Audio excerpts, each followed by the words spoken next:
Good morning बच्चों, आपके अच्छे दिन की शुभकामनाओं के साथ आइए आज का वीडियो प्रारंभ करते हैं। आप अपनी स्क्रीन पर जो भी देख रहे हैं, सबसे पहले मैं इसे एक प्रयोग द्वारा प्रूव करने वाला हूं और उसके बाद हम इन सारी चीज़ों पर डिस्कस करेंगे। तो आइए सबसे पहले इसका प्रयोग देख लेते हैं, जो कि बड़ा इंटरेस्टिंग होने वाला है और सब कुछ आपको कैमरे में दिखने वाला है कि किस तरीके से एक लाइट रे रिफ्रैक्टेड होती है, यानी कि उसका अपवर्तन होता है। तो चलते हैं प्रयोग की तरफ। देखिए, एक लकड़ी का गुटका मैंने लिया हुआ है, एक वाइट पेपर लिया हुआ है और एक ग्लास स्लैब मैंने लिया हुआ है। इन सारी चीज़ों को लेकर मैं प्रयोग आपको दिखाने वाला हूँ। सबसे पहले जो ग्लास स्लैब है उसे मैंने वाइट पेपर के ऊपर रख लिया है और उसके बाद मैं इस ग्लास स्लैब के चारों ओर एक बाउंड्री खींचने वाला हूँ। तो देखिए, सबसे पहले मैंने इस ग्लास स्लैब के चारों तरफ बाउंड्री खींच ली है। उसके पश्चात मैं इस ग्लास स्लैब को हटा देता हूँ और अब चांदे की सहायता से ठीक 90 डिग्री के कोण पर मैं यहाँ पर 2 बिंदु लगाने वाला हूँ, जो कि इस ग्लास स्लैब के तल से अभिलंब का कार्य करने वाले हैं। देखिए, यहाँ मैंने ये लाइन खींच ली है, यह हमारे अभिलंब का कार्य करने वाला है। उसके पश्चात मैंने यहाँ पर एक एंगल लेते हुए, जो कि प्रकाश की आपतित किरण को दिखाने वाली है, एक लाइन खींच ली है। अब यहाँ पर मैं फिर से जो ग्लास स्लैब है उसे रखने वाला हूँ। यहाँ मैंने इस लाइन पर 2 आलपिन एक सीध में रख लिए हैं। यहाँ कोशिश ये की गई है कि दोनों आलपिन जो है बिल्कुल एक दूसरे के सीध में रहे। अब ग्लास स्लैब को फिर से उसी पोजीशन पे रख लिया है जहाँ मैंने पहले निशान लगाया हुआ था। अब मैं इन 2 आलपिन को एक तीसरी आलपिन से देखने वाला हूँ। इसके लिए मुझे यहाँ से देखना पड़ेगा, जो कि ग्लास स्लैब के दूसरी ओर है। मैं पूर्ण रूप से ज़मीन पर लेटा हुआ हूँ और एक आँख के द्वारा मैंने यह स्थिति देख ली है। अब ये तीनों ही जो आलपिन हैं वो मुझे एक लाइन में दिख रही है। एक आलपिन मैं और लगाने वाला हूँ जिससे कि मैं सीधी लाइन खींच सकूँ। इसके लिए फिर से मैंने इन तीनों आलपिन को मिलाते हुए एक और आलपिन लगा दी है। अब ये चारों आलपिन एक लाइन में हैं। इसका अर्थ ये हुआ कि ये जो पहली 2 आलपिन है, उन 2 आलपिनों से आने वाले प्रकाश किरण को निरूपित करेंगी, क्योंकि किसी भी वस्तु से जब प्रकाश टकराता है तो वह प्रकाश आगे आता है। तो जो पहली 2 आलपिन हैं वो वस्तु का कार्य कर रही हैं और जो ये 2 आलपिन हैं यह उनके प्रतिबिंब कहें या इन 2 आलपिनों से होते हुए प्रकाश किरण निर्गत हो रही है और यह प्रकाश किरण उस ग्लास स्लैब के बाद निर्गत हो रही है। उसके पश्चात जो अभिलंब था उस बिंदु और ये जो प्रकाश किरण निर्गत हुई है, इन दोनों को मैं मिलाने वाला हूँ और उसके पश्चात आप खुद देख सकते हैं कि जो प्रकाश किरण है वह कुछ तिरछी सी हमें दिख रही है, यानी कि जो प्रकाश किरण उन आलपिनों से आई वह सीधी आई। फिर उसके बीच में जो प्रकाश किरण स्लैब के अंदर है वह भी सीधी है, लेकिन जब वह प्रकाश किरण स्लैब के लास्ट बिंदु से बाहर निकली तो वह कुछ तिरछी आपको दिख रही है। इसका अर्थ यह हुआ कि प्रकाश किरण अपने मार्ग से विचलित हो चुकी है।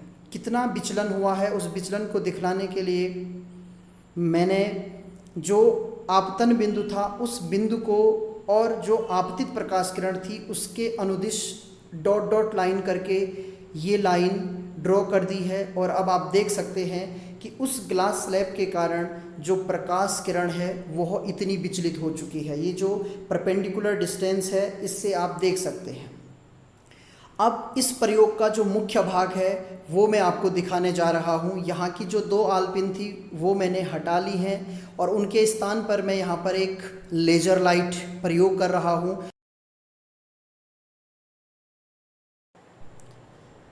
एडजस्टमेंट के पश्चात जो लेज़र लाइट है जो कि स्लैब के एक ओर से मेरे द्वारा डाली जा रही है, दूसरी ओर आप देख सकते हैं जो आलपिन है उन पर ब्राइट स्पॉटिंग आपको दिख रही होगी। मैं इसको आपको दिखाने की कोशिश कर रहा हूँ। जो पहली आलपिन है उस पर जो ब्राइट स्पॉट है वो काफ़ी अच्छा दिख रहा है और दूसरे आलपिन पर भी आप देख सकते हैं स्पॉट दिख रहा है और दोनों स्पॉट देखिए एक साथ दिख रहा है। इसका अर्थ ये हुआ कि जो प्रकाश लाइट ग्लास स्लैब के दूसरी ओर से आ रही है वह अपवर्तन के पश्चात इन दो आलपिनों से होकर जा रही है। आप देख सकते हैं ग्लास स्लैब पर जो इंसिडेंट रे हो रही है, यानी कि जो लेज़र लाइट पड़ रही है वो ठीक उस बिंदु के ऊपर है और यहाँ देखिए बिल्कुल दोनों से जाती हुई एक लाइन जैसी रेड कलर की लाइन आपको, ये जो लाइन मैंने खींची है उसके ऊपर दिख रही है और दोनों आलपिन पर आप देख सकते हैं आपको दो ब्राइट स्पॉट दिख रहे हैं। और करीब से इसको देखने की कोशिश करते हैं। देखिए कितना शानदार ये नज़ारा है। आपको दोनों आलपिन पर बहुत ही शानदार स्पॉट दिख रहे हैं और साथ ही जो लेज़र लाइट है वह इस लाइन से जाती हुई भी आपको दिख रही है। इसका अर्थ ये हुआ कि जो हमने आलपिन के द्वारा प्रयोग किया उसी का अनुसरण करते हुए यह लेज़र लाइट भी आगे बढ़ रही है।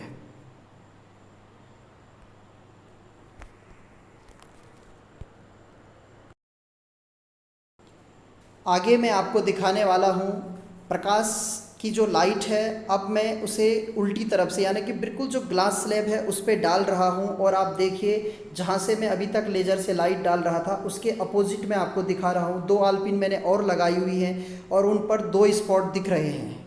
इसको दिखाने के पीछे मेरा उद्देश्य ये है कि जब प्रकाश लाइट सघन माध्यम से विरल माध्यम की ओर जाती है तो वह अविलंब से दूर हट जाती है, जो कि आप अपने स्क्रीन पर देख भी रहे हो। तो इस तरीके से जो प्रकाश के अपवर्तन से संबंधित घटना है उसे हमने सिद्ध कर लिया है।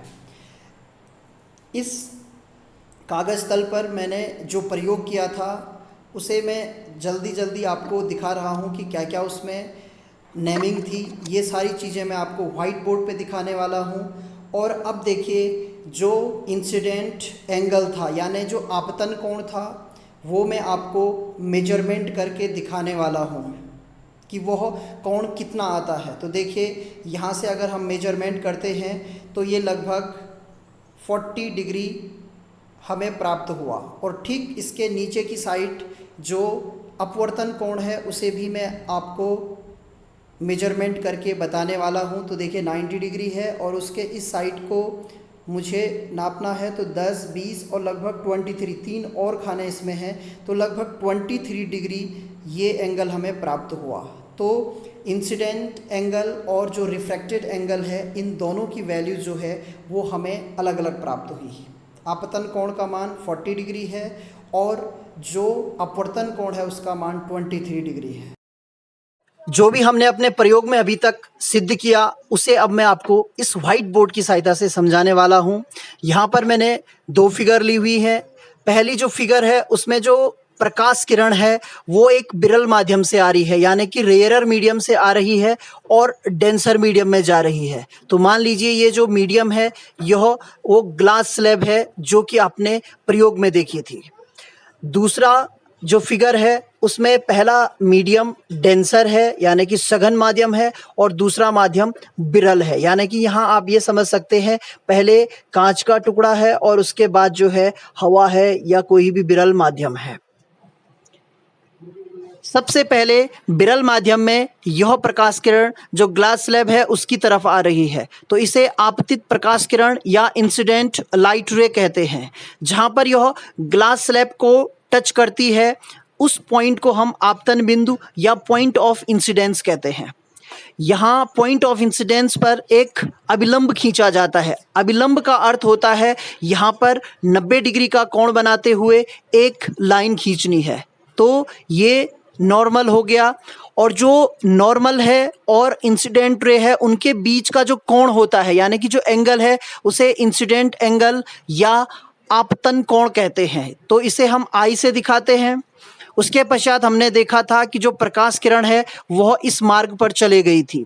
तो यहाँ पर जो प्रकाश किरण यहाँ से जा रही है इसे हम रिफ्रैक्टेड रे या अपवर्तित प्रकाश किरण कहते हैं। और जब वो ग्लास स्लैब को छोड़ती है तो फिर अभिलंब से दूर हट जाती है, तो प्रकाश किरण यहाँ चले गई, इसे निर्गत प्रकाश किरण कहते हैं। जो अभिलंब है और अपवर्तित प्रकाश किरण है उसके बीच का जो कोण है इसे हम अपवर्तन कोण कहते हैं या रिफ्रैक्टेड एंगल कहते हैं। जो हमने प्रयोग किया था उसमें हमने यह सिद्ध किया था कि जब प्रकाश किरण विरल माध्यम से सघन माध्यम की ओर जाती है तो वह अभिलंब की तरफ झुक जाती है। वहीं मैंने अपने दूसरे प्रयोग में आपको प्रकाश जो किरण थी यानी कि जो लेजर से लाइट डाली थी वह सीधे ग्लास स्लैब पे डाली थी, और तब आपने देखा था कि जो प्रकाश किरण थी जो मतलब रिफ्रैक्टेड होके या अपवर्तित होके हमें जो प्रकाश किरण मिल रही थी वो अभिलंब से दूर हट रही थी। इसका अर्थ ये हुआ कि जब कोई प्रकाश किरण सघन माध्यम से विरल माध्यम में जाती है तो वह अभिलंब से दूर हट जाती है। तो हमने ये प्रयोग करके यह सिद्ध किया कि जब प्रकाश किरण एक माध्यम से दूसरे माध्यम में जाती है तो प्रकाश किरण अभिलंब से या तो दूर हटती है या अभिलंब की ओर झुक जाती है। या हम यूं कहें कि जो प्रकाश किरण है उसका जो सीधा रास्ता है यानी कि प्रकाश किरण को सीधे जाना चाहिए था लेकिन वह उस मार्ग से विक्षेपित हो जाती है।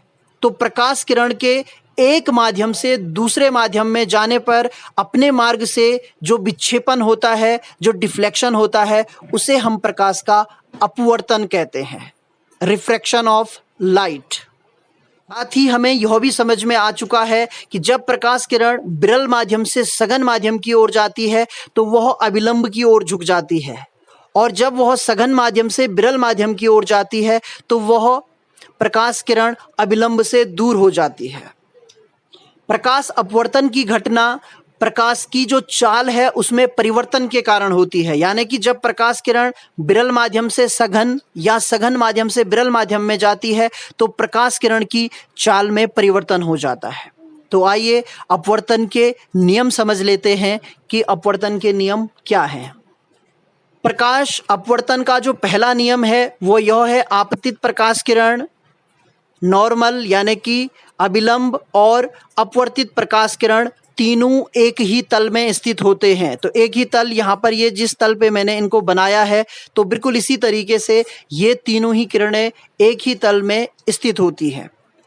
जो दूसरा नियम है वह परावर्तन से अलग है। मैंने आपको आपतन कोण और जो अपवर्तन कोण है दोनों का मेजरमेंट बताया था। तो आपतन कोण हमने देखा था लगभग 40 डिग्री आया था, जबकि जो अपवर्तन कोण था वह 23 डिग्री आया था। तो जो दूसरा नियम है वो यह कहता है कि आपतन कोण की ज्या तथा अपवर्तन कोण की ज्या कहा जाता है साइन को, का अनुपात एक नियतांक होता है।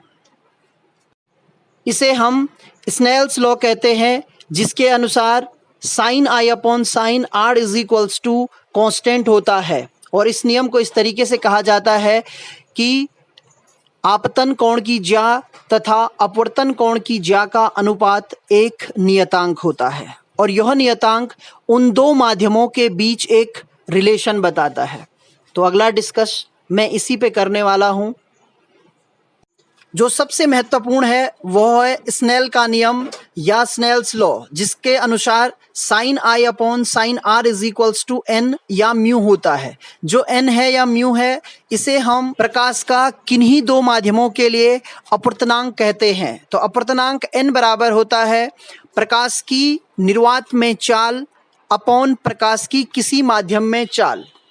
अब हम जानते हैं जो प्रकाश की निर्वात में चाल होती है उसे हम सी कहते हैं, और जो सी का मान है वह 3 × 10⁸ मीटर पर सेकंड के लगभग बराबर होती है।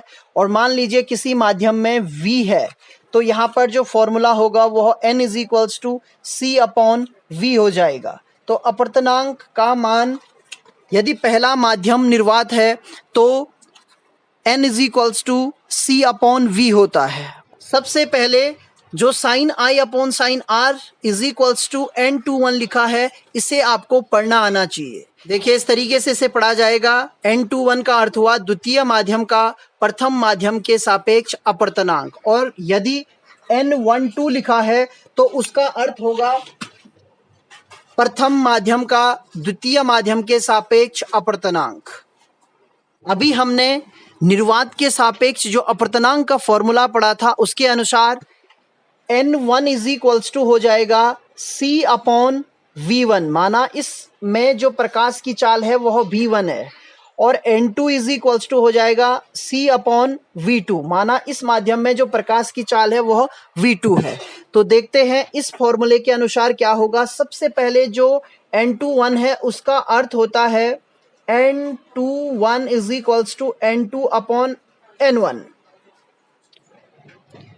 यदि n1 n2 के मान इस फॉर्मूले में रख दें तो हमें प्राप्त होता है c upon v2 upon c upon v1। c से c कैंसिल हो जाएगा और n21 इज इक्वल्स टू प्राप्त होगा v1 अपॉन v2।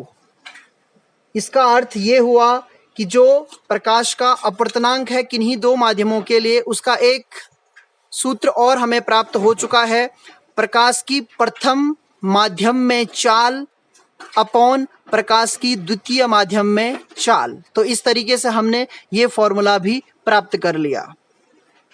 तो आज हमने प्रकाश के अपवर्तन और प्रकाश के अपवर्तन से संबंधित नियम और प्रकाश का अपवर्तनांक क्या होता है किन्हीं दो माध्यमों के लिए और उसका सूत्र क्या होता है उससे रिलेटेड डिस्कस किया।